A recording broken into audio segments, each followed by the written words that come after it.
Hi, I'm Lucy Maxwell, and this is the oral presentation that I've prepared for the piano masterclass.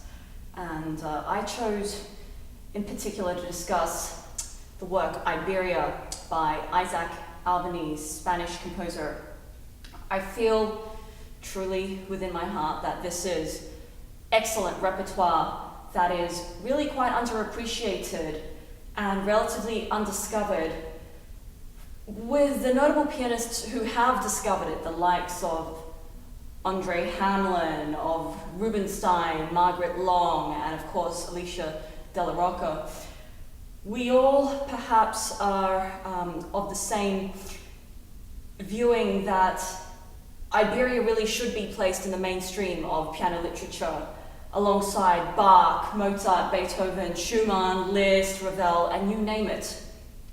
But ultimately there is one very big caveat, however, and that is if you can actually get past reading Iberia.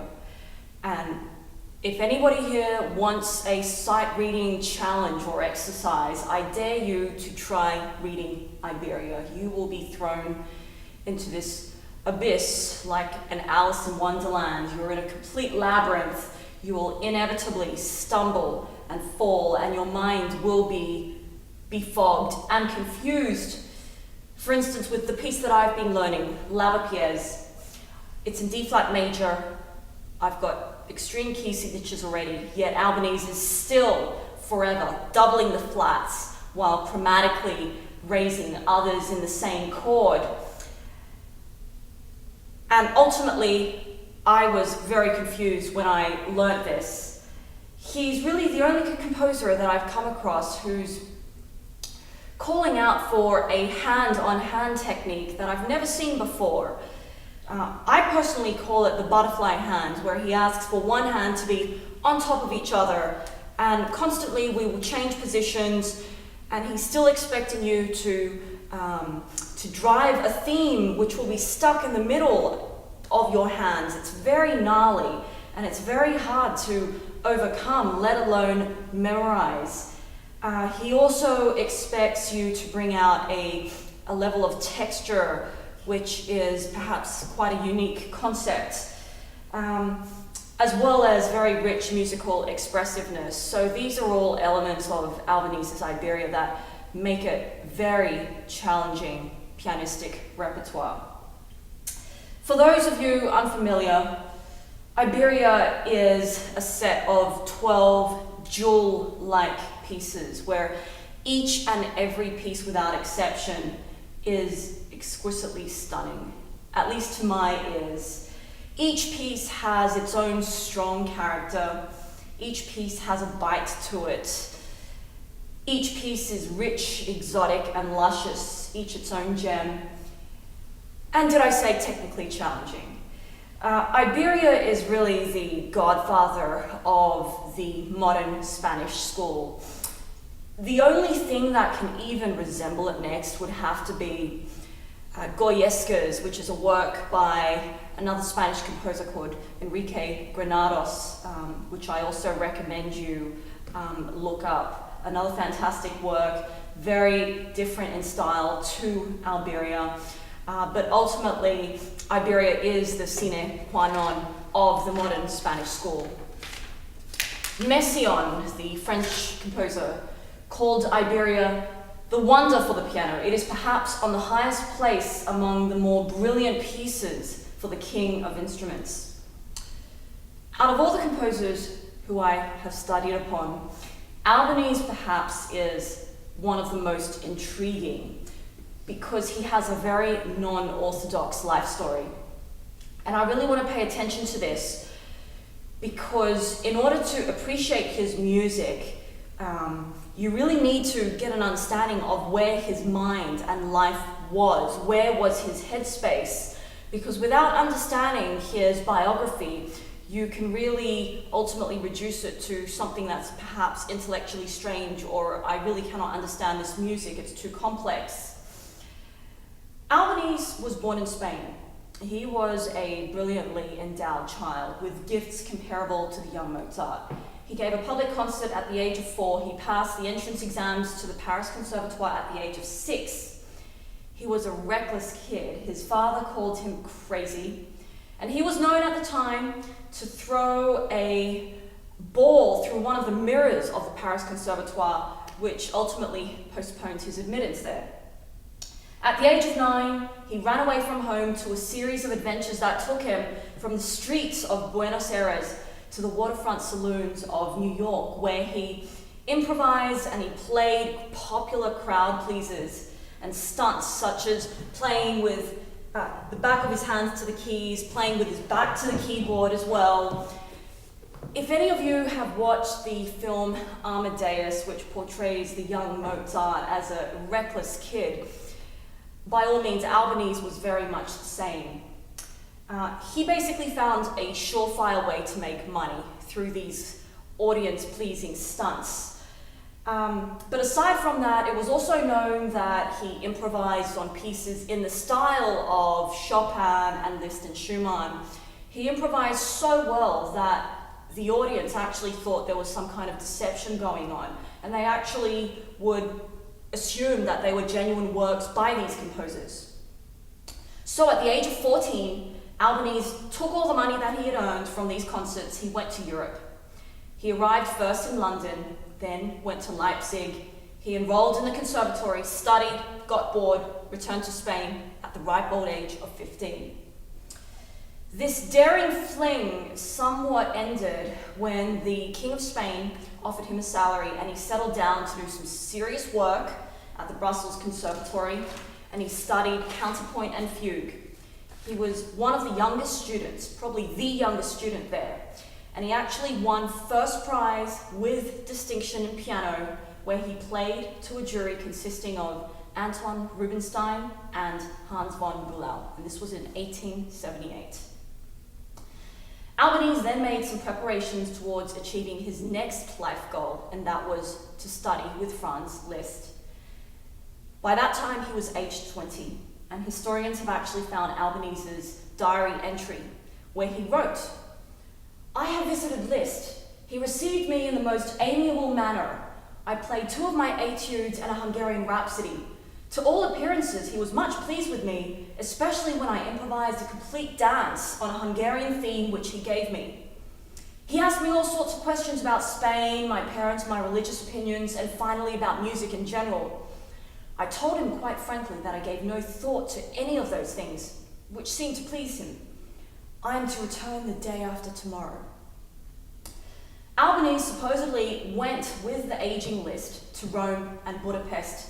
And in Budapest, Albéniz was really intrigued by the music of the Gypsies, which, as you may know, Liszt was too. He studied with Liszt for 2 years, and then again defaulted to this nomadic life, traveling as a virtuoso again. And for the next 2 years, he toured Cuba, Mexico, Argentina, throughout northern and southern Spain, and he composed many little pieces, scherzos, etudes, waltzes, mazurkas, etc., most of which are now lost, and Albéniz never really thought much of these compositions anyway. And for these manuscripts that still do exist, the music he composed then had no resemblance whatsoever to Iberia.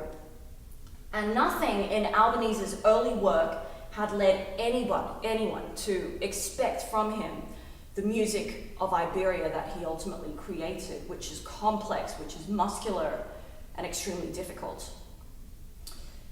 One big event changed his life and gave him some kind of purpose to his life, and that was his extremely happy marriage to his student, Rosina Giordano, where he then became a devoted husband and father. He settled down and he escaped this carefree bohemian life. And under his wife's good influence, he was given the title court pianist to the King of Spain. And he continued to be such a successful concert pianist that he was known as the Spanish Liszt and the Spanish Rubinstein.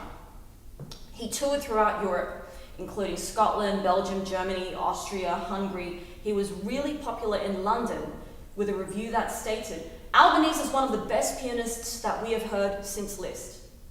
And during this time, his activities as a composer started to increase and mature, and we started to see piano works that were more fully fledged Spanish in style that started to appear, and we started to see him giving up these meaningless saloon type pieces that he used to compose.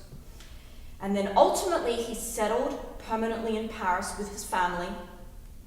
And in my opinion, this was when his true calling in life came into fruition, because music in the 1890s in Paris was at its zenith.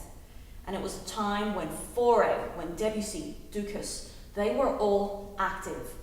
And it was within these fresh sounds of the French Impressionists, if you will, where finally Albéniz, as though it were the last calling in his life, finally he found a musical language and a style that was supple enough to convey his strong personality, and that was ultimately his masterpiece, Iberia, that was born through an amazing last miraculous burst of creative energy. He created Iberia, almost as though fate had predictated his course to produce this in his life, because he only died 2 months after its completion, which I think is very sad and very heartbreaking.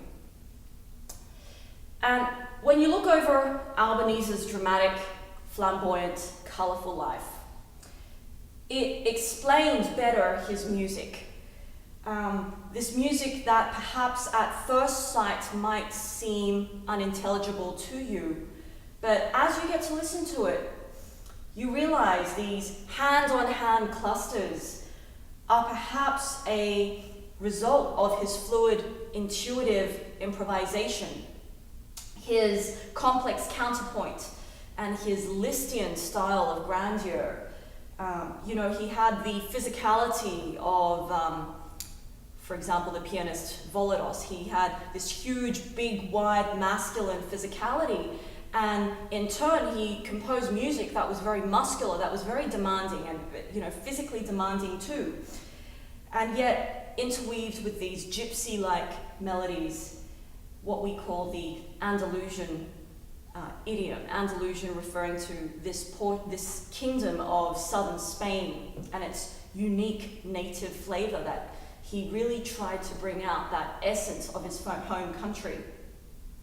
Also note the titles of Iberia compositions. They're all relating to Spanish dances or locations in Spain, perhaps indicative of his travels throughout his childhood.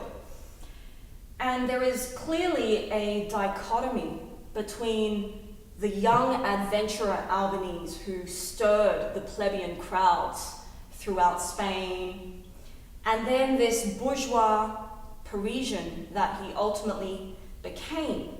And perhaps like many composers, they achieve this state of metamorphosis, where their early periods in their life are an embryonic form of something quite different that emerges. And this is certainly in the case of Albéniz.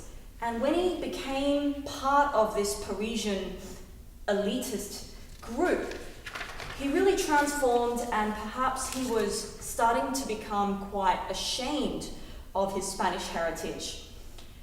And in turn, he started to bring out a style that was uniquely French. And this is a very interesting concept, this tension between Spanish and French styles. Because when I played this piece, my piece Lavapiés, the class actually responded. I had one classmate who said, "Wow, this actually sounds like Debussy. It sounds very impressionistic." And my response to that is, I feel that his music does sound like an understated French style, in that it is very elegant, it is graceful, and above all, it has a sort of dignity to it. Yet, Albéniz never tried to emulate Debussy. And like a lot of composers of that time, they all had an aversion to this impressionist aesthetic. And there is a lot of literature that actually states that Debussy did not have much of an influence on Albéniz, even though they knew each other in that circle. It was rather the other way around. Debussy perhaps had the highest praise for Iberia. He played Iberia himself. Debussy wrote his 9th prelude in Book 1, the Interrupted Serenade, as a tribute to Albéniz after El Albéniz, which is one of the suites of Iberia, Book 3.